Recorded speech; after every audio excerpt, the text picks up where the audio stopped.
Marvel just made the best Fantastic Four movie ever. I know it wasn't that hard since the last live-action one was pretty horrible, but Matt Shakman made the team feel like a real superhero family, with scenes straight out of the comics and a huge villain. All of that comes with a retro-futuristic vibe that feels totally different from anything we've seen in the MCU so far. The effects mostly work, except for the weird decision to throw in a CGI baby. Who knows why Hollywood keeps doing that? Today, we're gonna see how the Fantastic Four became cool again, without spoilers. The story takes place in a completely new universe, where the Fantastic Four became the most important heroes on Earth. In a super quick montage, we see how they got their powers, their first adventures, and it's clear they already know how to work as a team. You don't have to worry about the whole multiverse thing, and you don't need to watch 25 shows to figure out what's going on. Just like with Superman, the movie throws you straight into the action and doesn't waste half an hour explaining how each character's powers work. But the best part is, you can follow everything even if you just got here from Mars last night. At the start of the film, the Fantastic Four are keeping the world safe way better than the Avengers in the main universe, and their biggest challenge is that Reed and Sue are about to become parents. But things get heavy when Silver Surfer shows up on Earth and says everyone's gonna die, because Galactus is coming to eat the planet. From there, the team has to come up with a plan to stop the most powerful being they've ever faced. I won't tell you more, so you don't say I spoiled the whole story. Thank you.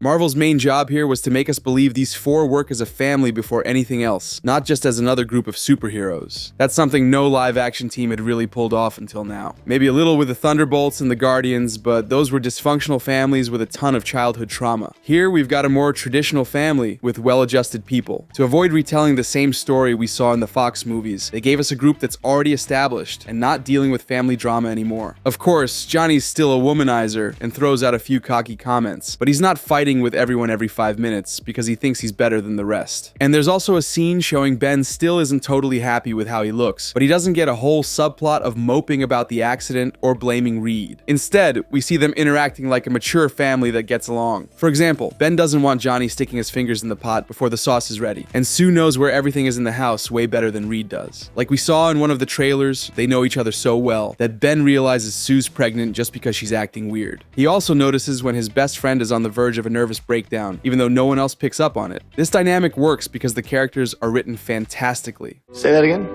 The one I was most unsure about was Pedro Pascal, who didn't even shave his mustache to play Reed Richards. On top of that, there were like 2 million actors who looked more like the comic version, but personality-wise, he nails it. Every time he talks, it feels like he's ripped straight from the comics. He's the leader of the team, the one carrying the biggest responsibility because he's the smartest person on the planet. He comes up with ideas no one else could, and he can't stop working for even a second because he's obsessive, and his brain runs at 200 miles an hour. But at the same time, he struggles with social situations and everyday stuff because his emotional intelligence isn't great. Every now and then, he's way too blunt with his family, since his crazy ideas can come off as cold, like he's ignoring everyone else's feelings. He truly wants to be a good person, but he's 2 steps away from becoming a villain, just like in the comics. There are 2 scenes where you see that if it weren't for Ben and Sue, Reed would have gone down a pretty dark path. Sue is way more sentimental than her husband, but she's not a total airhead like in the 2000s movies, where she cared more about planning her wedding than saving the world. Now she's the heart of the team and the glue that keeps them together. Since she knows how to talk to people and is way more empathetic than Reed, she takes on a political role, and people actually listen to her because they trust her. That's something you don't see with any hero in Universe 616. Halfway through the movie, she gives an amazing speech that shows the team wouldn't even exist without her. Even though Reed is technically the leader, she's the trustworthy face of the group.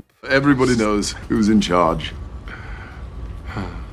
She also has a couple of arguments with her husband because they can't agree on how to handle a tough situation, and Vanessa Kirby completely nails it. With a weaker performance and a poor script, Sue could have easily come off as irrational or overly hot-tempered, but they make you believe she's just a mom worried about her kid, while still being fully aware of her responsibilities as a superhero. Also, they really went all in on her powers. She's not nerfed like in past adaptations. I'm pretty sure some people are going to be shocked seeing what she can do, because live action never did her justice before. Johnny is still the youngest one on the team, and there are moments where nobody takes him seriously because everyone assumes he's kinda dumb. But this time, he actually brings something to the story besides just lighting things on fire. I'm not gonna spoil what he does since it's not even hinted at in the trailers, but I'm glad he's only acting like a goof and not written as a total idiot. In the comics, he's never a genius, but he's usually around Ben or Sue's level, basically a guy who's just a little smarter than average. He even gets a really emotional scene in the 3rd act that shows he's starting to grow up. Sure, he's still the fun uncle cracking sarcastic comments, but he's a little more responsible than he's been in other versions. Ben, on his side, is the more serious uncle type, the one who's connected to his neighborhood and gets along really well with kids. He's the one who always keeps calm when it feels like the whole world's about to fall apart, but it's pretty clear he doesn't enjoy the fame as much as the others, since he hates the catchphrase they gave him in the animated show. I just wish he used his powers more, but I love the little detail of him growing a beard. Just like with Johnny, he does more than just smash stuff and hit hard. There's a scene where he has to pilot a ship, something no one else on the team can pull off, at least not with his skill. Still got the moves. But the most important thing is how they all work together. All the actors have great chemistry, and it's not just about everyone getting their own moment to shine, whether it's in an emotional scene or showing off their powers. Don't get me wrong, we get those moments, but you see that in any decent superhero movie. What really makes it work is that if you take one member out, the whole story falls apart and stops making sense. Nobody feels like dead weight, and I'm pretty sure they'll all have just as many fans after this movie. It's not like the Avengers, where Iron Man and Captain America always stole the spotlight. Here, anyone could easily be someone's favorite. Herbie is a nice addition to the team and gets a couple of funny moments. I loved how Johnny pets his head every time he's nearby, like the robot could actually feel it. I've got no doubt Feige wanted this to be his own R2. I'm not sure it'll be that popular, but it definitely helps make the Fantastic Four stand out from all the other superhero teams floating around out there. Up to this point, everything's great, but what about the villains? Let's start with Silver Surfer, who's got a lot to live up to, since the 2007 version was the best thing Fox ever did with the Fantastic Four. On top of that, they decided to adapt Shalabal instead of Norrin Rad, which kind of makes sense in the story, but I'm not going to tell you how because that would be a massive spoiler. Thank you.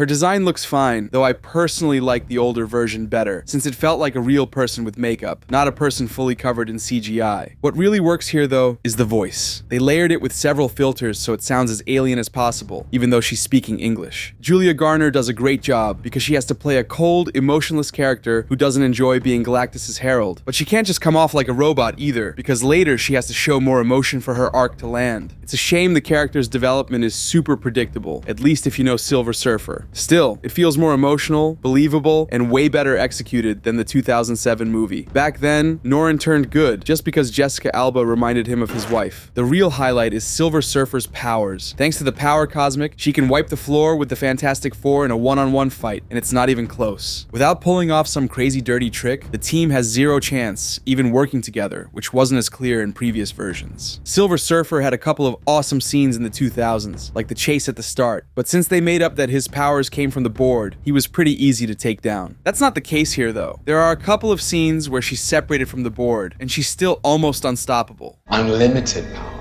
Plus, she literally surfs, just like in the Dan Slott and Mike Allred run, which I never thought I'd see in live action. Without spoiling anything, there's a scene where the team is escaping from Silver Surfer through space. I don't want to overhype it, but it might just be one of my favorite scenes in the entire MCU. There's no crazy fan service, and nothing to make you jump out of your seat and point at the screen. But the visuals are stunning. The camera work feels straight out of Interstellar. The tension is insane. There are no dumb jokes to ruin the moment. And they pull in the wildest ideas from the comics and sci-fi without making it cheesy. I know everyone's going to be humming the Fantastic Four theme after this movie, but the music in this scene is incredible. Michael Giacchino absolutely crushed it. It's one of those scenes you really need to see in theaters. Now I'm dying for them to make a sequel set in space or the Negative Zone with that same tone, creativity, and use of sci-fi. Since we're talking about wild sci-fi stuff, Galactus is really well adapted. His design is awesome, the effects are spot on, and they managed to give it the same presence he has in the comics. He's not just huge, he feels massive in every single scene he's in. They did a great job with the camera angles and the sense of weight, like in the first Pacific Rim movie, making Galactus move slowly but completely wreck everything in his path. Most of the time, we see him from below, so we feel as tiny as cockroaches, just like the Fantastic Four do. Really big.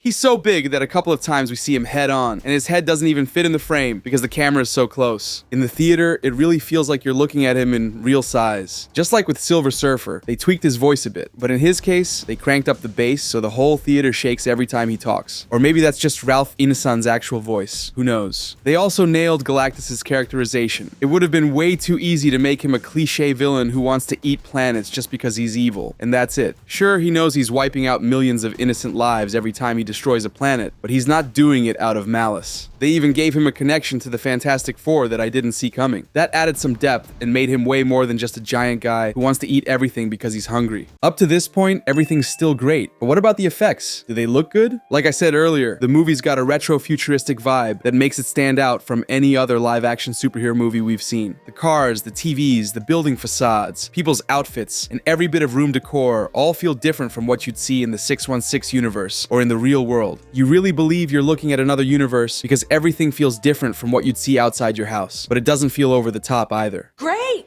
It's not like Doctor Strange 2, where the only real difference between Universe 616 and 838 was the traffic light colors. There isn't a single scene where the aesthetic breaks here, because the Fantastic Four's communicators, the Fantasticar, and their spaceship all look like they were designed in a futuristic version of the 60s. It's a mix of real sets and costumes with post-production touches that works really well. I loved how everything related to the Fantastic Four feels personalized. Even the soles of Reed Richards' sneakers have the team logo. But the problem is that not everything looks that good. For example, Ben's effects are spot on the whole time. But there are a few shots where the background looks faker than me saying nice things about the Snyderverse. It's the same feeling I got from a few Superman scenes, where the lighting and depth of the background just didn't match. I get that it's hard to make everything perfect with CGI characters and so many retouched backgrounds, but a few shots didn't look completely polished. Even so, I gotta give them credit for trying something different, because they finally ditched that washed out color palette they used almost all the time. We get bright colors for once, and the team's suits are actually blue, not almost black. Love the new outfit.